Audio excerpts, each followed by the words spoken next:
ബിസ്മില്ലാ വസ്സലാത്തു വസ്സലാമു അലാ റസൂലില്ലാ വഅലാ ആലിഹി വസഹ്ബിഹി അജ്മഈൻ അമ്മാ ബഅദ്. സഹോദരന്മാരെ, സഹോദരികളെ, നമ്മളൊരു വീട്ടിൽ ചെന്നാൽ, സന്ദർശകനായി നമ്മളൊരു വീട്ടിൽ ചെന്നാൽ,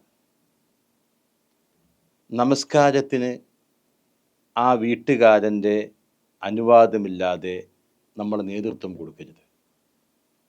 ആ വീട്ടുകാരൻ്റെ വിരുപ്പിൽ അയാളുടെ അനുവാദമില്ലാതെ ഇരിക്കുകയും ചെയ്യരുത്. ഇതാണ് ഇസ്ലാം പഠിപ്പിച്ചിട്ടുള്ള മര്യാദ.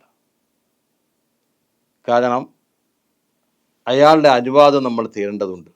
ഇപ്പം ഇമാമത്ത് നിൽക്കുന്ന വിഷയത്തിൽ അതിന് ചില മര്യാദകളുണ്ട്. ആര് ഇമാമ് നിൽക്കണം, അത് പ്രവാചകൻ സല്ലല്ലാഹു അലൈഹി വസല്ലം പഠിപ്പിച്ചിട്ടുണ്ട്. എന്നാൽ ഒരു വീടിൻ്റെ ഉടമസ്ഥൻ അതിന് അധികാരമുള്ളയാളാണ്.